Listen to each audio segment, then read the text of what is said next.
Hello అండి. ఈరోజు శనక్కాయలు ఉడకబెట్టడంలో ఒక టిప్ చెప్దాం అనుకుంటున్నాను. చాలా మంచిగా ఉడుకుతాయన్నమాట.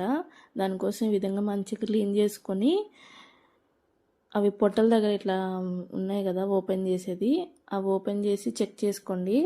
ఎందుకంటే మనకి పప్పులు ఉన్నాయి లేని అర్థమైపోతాయి. లేని పప్పులు తీసేసుకుంటే మనకు గ్యాస్ కూడా అంత వేస్ట్ అవ్వదు. ఎందుకంటే అన్నీ ఉడకాలి కాబట్టి టైం ఎక్కువ తీసుకుంటుంది కదా. టైం తక్కువ పడుతుంది, ఉడకడం కూడా బాగా ఉడుకుతాయి. మనం తినేటప్పుడు కూడా చిరాకు లేకోకుండా ఉంటుంది పప్పు లేనివి తింటుంటే.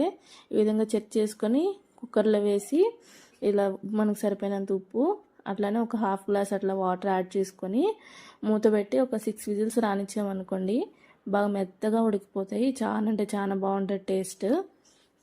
నేను ఇంతకుముందు అంతా ఇలా చెక్ చేసుకోకుండా చేయడం వల్ల లోపలికి ఉప్పు అదంతా పోక అంత బాగా టేస్ట్ అనిపించేవి కాదు.